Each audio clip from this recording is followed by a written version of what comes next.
गजोधर का परिवार बहुत गरीब था। उसकी 2 10 साल की जुड़वा बेटियां पूजा और गीता थी। उसकी पत्नी घर का काम करती थी और गजोधर बेचारा मेहनत मजदूरी करके किसी तरह अपनी बेटियों को पाल रहा था और उन्हें पढ़ा भी रहा था। एक दिन गजोधर अपनी दोनों जुड़वा बेटियों को स्कूल छोड़ने जा रहा था। तभी अरे गजोधर, इन लड़कियों पर इतना पैसा खर्च करने के बजाय एक बेटा पैदा कर लो। कम से कम बुढ़ापे में तुम्हारा सहारा तो बनेगा। तुम्हारा तो लड़का है ना, देखता हूँ बड़े होकर वो तुम्हारा कितना नाम रोशन करता है। हाँ, अरे अपनी जिंदगी चलाने के लिए कुछ ना कुछ तो वो करेंगे ही। और तेरी 2 बेटियां हैं, समझा? इनकी तो शादी कर देगा, ये तो अपने ससुराल चली जाएंगी। इससे तुझे क्या फायदा होगा भाई? क्या बात है महेश, है? कितनी समझदारी की बात कर दी तूने। अगर इतनी समझदारी की बातें तू समाज के सामने कह दे तो पूरा समाज तेरे चरणों में लेट जाएगा। हाँ, हम अपने बच्चों को अपने फायदे के लिए पैदा करते हैं क्या? है? मुझे तो शर्म आती है, ऐसी घटिया सोच का इंसान मेरे गांव में रहता है। गजोधर, ये तुम बहुत बोल रहे हो, अब बता रहा हूँ। क्यों? अब मिर्ची लग गई है? मेरी बेटियों के सामने मेरी बेटियों की ही बुराई कर रहे हो, तब तुमने नहीं सोचा। खैर, गुस्से में वहाँ से चला गया। पूजा, गीता, तुम दोनों को किसी की भी बात दिल पर लेने की जरूरत नहीं है, समझी? पापा, आप फिक्र मत करो, हमें किसी की बात का बुरा नहीं लगता। हाँ पापा, हमें तो लोगों की बातें सुनाई ही नहीं देती, हम दोनों बहरी बन जाते हैं। गजोधर अपनी दोनों बेटियों को स्कूल छोड़कर काम पर चला गया। वो दिन भर मेहनत मजदूरी करता रहा और शाम को गजोधर अपने घर वापस आ गया। गजोधर ने देखा कि उसकी दोनों बेटियां मोमबत्ती की रोशनी में पढ़ाई करने में लगी हुई थीं। पूजा, गीता, तुम लोग इतनी रात में भी पढ़ाई कर रही हो। तुम दोनों की मेहनत देखकर मुझे बहुत अच्छा लगा। हम बहुत किस्मत वाले हैं जो हमें ऐसी बेटियां मिली। एक दिन ये हमारे साथ साथ इस गांव का भी नाम रोशन करेंगी। प्रधान जी के घर के बाहर गांव वाले क्यों इकट्ठा हुए हैं? जाकर देखना पड़ेगा। अरे गांव में लाइट आने से खतरा हो सकता है। यहाँ पर सबके कच्चे मकान बने हैं और छपरा डालकर सब रहते हैं। अब एक चिंगारी भी लग गई ना बिजली से तो पूरा गांव जल जाएगा। हाँ प्रधान जी, अगर ऐसा ही सब लोग सोचते तो आज पूरे देश में लाइट ही नहीं होती। तुम लोगों को क्या लगता है कि मैंने कोशिश नहीं की? जब सरकार सुनने को ही तैयार नहीं है तो इसमें मेरी क्या गलती? मैं प्रधान हूँ, प्रधानमंत्री नहीं। इतना बोलकर प्रधान अपने घर के अंदर चला गया। गांव वाले बाहर आपस में बहस करते रहे। अरे राजू, तुम लोग फालतू में प्रधान जी से बहस करते हो। अरे गजोदर भैया, ना ही ये प्रधान किसी दूसरे को प्रधानी के पद पर खड़ा होने देता है और ना ही खुद गांव में लाइट आने दे रहा है। अरे वो सब बड़े लोग हैं, उनसे हम बहस नहीं कर सकते। अगर प्रधान के खिलाफ कोई जाने की कोशिश करता है तो वो गांव से गायब हो जाता है, तू जानता है ना। खैर, ऐसे ही दिन बीतते गए। गांव में न लाइट थी, ना ही कोई सुविधा थी। या तो लोग मेहनत मजदूरी करते थे या फिर कुछ लड़के बाहर शहर कमाने चले जाते थे। वो लौट कर गाँव ही नहीं आते थे। एक हफ्ते बाद प्रधान ने सभी गांव वालों को बुलाया। देखो गांव वालों, मैं पिछले 1 हफ्ते से गायब था। तुम लोगों को मालूम है मैं कहाँ गया था? आप हमें बताकर ही नहीं गए थे तो हमें कैसे पता चलेगा कि आप कहाँ गए थे? मैं दिल्ली गया था। वहाँ पर मैं संसद भवन के सामने 1 हफ्ते तक भूखा धरना देता रहा। मैंने उन लोगों से जिद कर ली कि जब तक मेरे गांव में लाइट नहीं लगेगी तब तक मैं यहाँ पर भूखे पेट बैठा रहूंगा और यहीं पर मर जाऊंगा। गांव वाले प्रधान की इस बात से बहुत खुश हो गए, लेकिन गजोधर की दोनों बेटियां उसकी बात पर हंसने लगी। तुम दोनों क्यों हंस रही हो? मैं कोई मजाक कर रहा हूँ क्या? है गजोधर, अपनी दोनों बेटियों को समझाओ।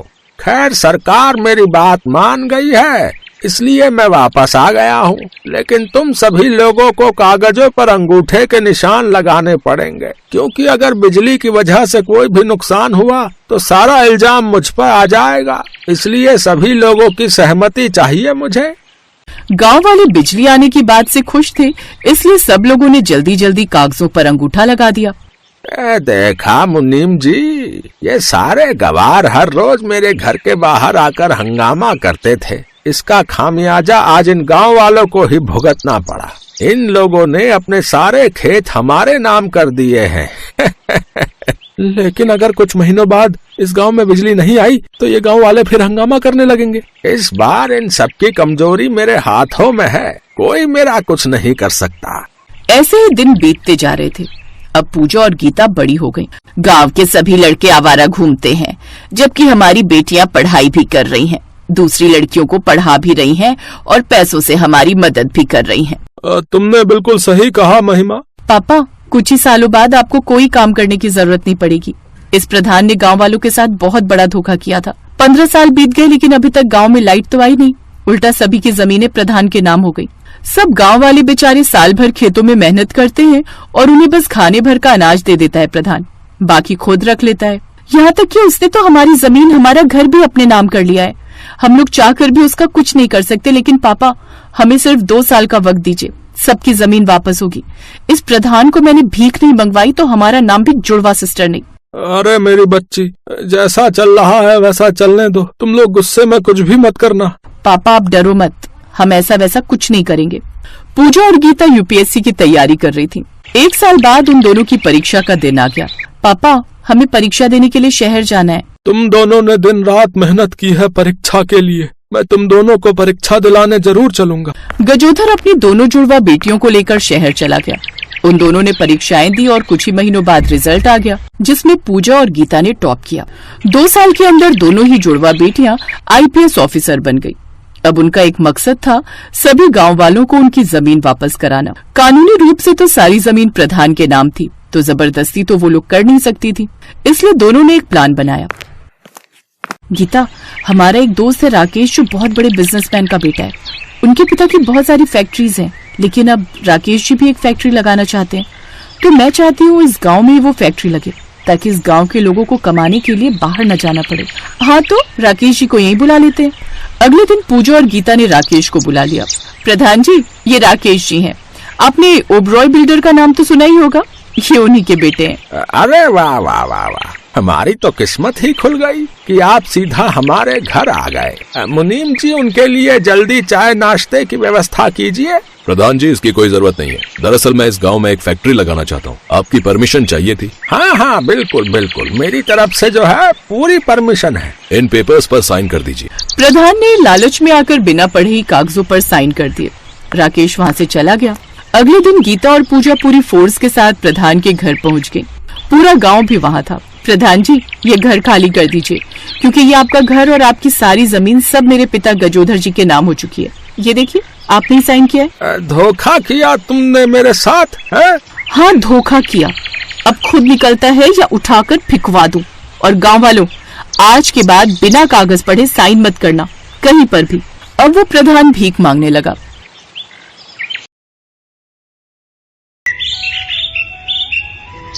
माँ, ये नौकरी मेरे लिए बहुत जरूरी है।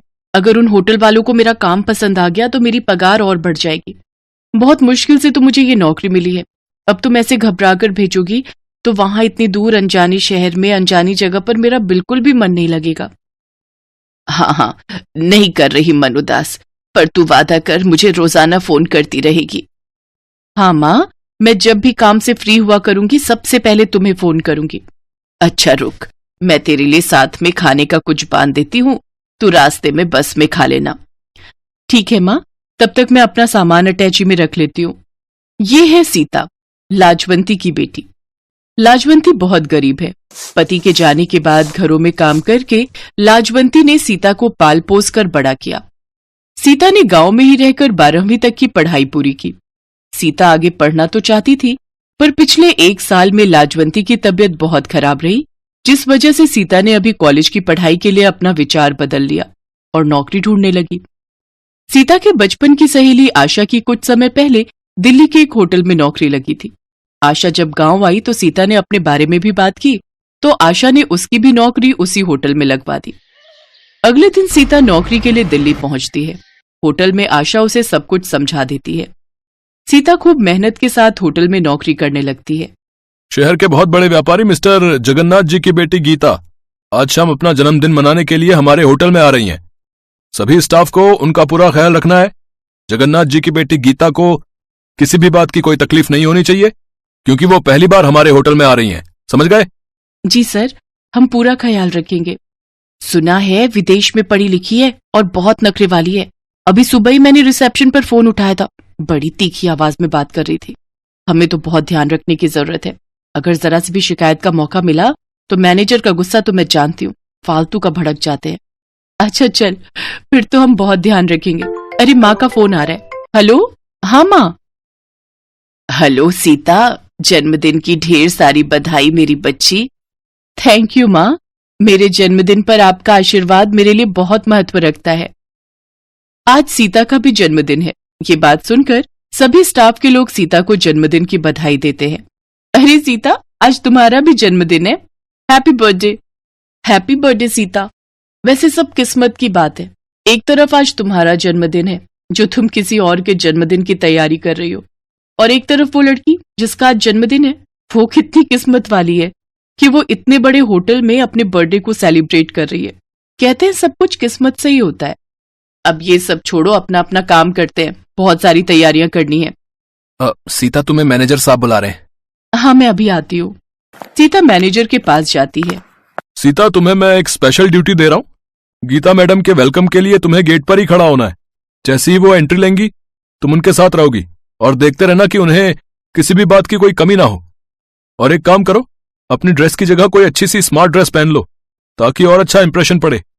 जी सर। सीता को होटल के गेट पर ड्यूटी मिल जाती है। सीता के पास अपनी तो कोई अच्छी ड्रेस थी नहीं, इसलिए आशा उसे अपनी सुंदर सी ड्रेस दे देती है। सीता तैयार होकर गेस्ट के आने का वेट कर रही थी, तभी एक आदमी उसके पास आया। आपको वहां गाड़ी के पास कोई बुला रहा है। ओह, कहीं गीता मैडम आ तो नहीं गई? मैं गाड़ी के पास जाकर देखती हूँ। जी चलिए। जैसे ही सीता गाड़ी के पास जाती है, अचानक 2-3 बदमाश उसे गाड़ी में जबरदस्ती पकड़कर बिठा लेते हैं और उसका मुंह बंद करके उसे बेहोश कर देते हैं। अचानक से सब कुछ हुआ तो सीता को संभलने का मौका ही नहीं मिला। गाड़ी अनजान सड़क पर दौड़ जाती है। इतनी देर में गीता भी होटल के बाहर आ चुकी थी। सब लोग गीता को देखकर हैरान रह जाते हैं। गीता बिल्कुल सीता की शक्ल की थी। अरे सीता, तू यहाँ क्या कर रही है? तू इस गाड़ी में क्यों बैठी है? चल बाहर निकल, गीता मैडम के आने का टाइम हो रहा है। एक्सक्यूज मी, ये क्या बदतमीजी है? क्या आपका स्टाफ गेस्ट के साथ ऐसे बिहेव करता है? मेरा नाम गीता है, सीता नहीं। क्या आपको बताया नहीं गया था कि आज मेरा बर्थडे है और मैं सेलिब्रेशन के लिए आ रही हूँ? गीता, ये कैसे हो सकता है? तुम तो सीता हो। मैडम, आशा ठीक कह रही है। आपकी सूरत बिल्कुल हमारे स्टाफ की एक लड़की सीता से मिलती है। गीता ये सब सुनकर हैरान रह जाती है। मैं अभी सीता को बुलाती हूँ, वो अभी गेट पर ड्यूटी दे रही थी। तभी एक लड़का भागा हुआ आता है। सर सर सर, सीता को कुछ लोग एक कार में पकड़ कर ले गए। सीता बेहोश थी, मैं पीछे भागा पर कार आगे निकल चुकी थी।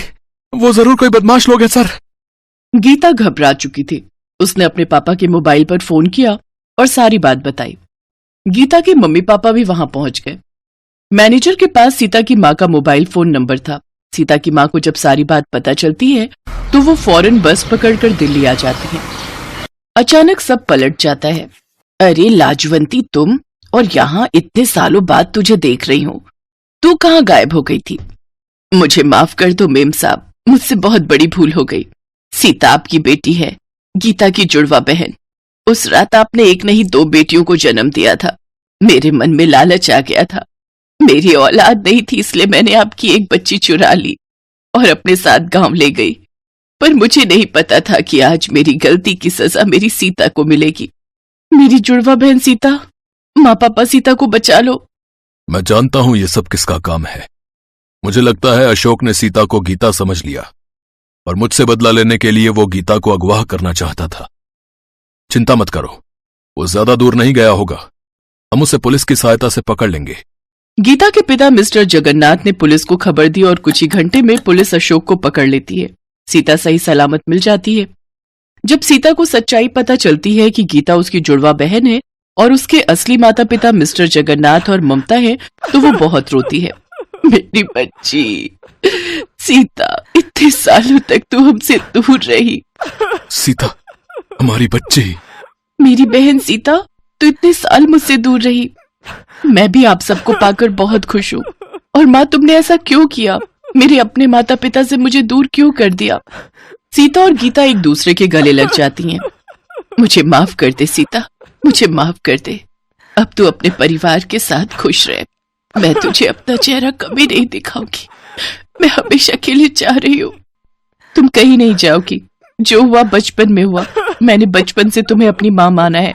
मैं तुम्हारे बिना नहीं रह सकती माँ। सीता अपनी माँ के गले लग जाती है क्योंकि लाजवंती ने उसे पाल पोस कर बड़ा किया था। सीता को अपना असली परिवार मिल जाता है, अपनी जुड़वा बहन मिल जाती है और वो अपनी नई जिंदगी की शुरुआत करती है। Best buddies. Hello friends, Thanks for watching this video. अगर आपको ये वीडियो पसंद आया है तो प्लीज लाइक, सब्सक्राइब, कमेंट्स करें इस वीडियो पर और हाँ, शेयर करना भी ना भूलें। और भी मजेदार वीडियो देखने के लिए नीचे दिए गए बेल आइकॉन को दबाएं। देखते रहिए बेस्ट बडीज।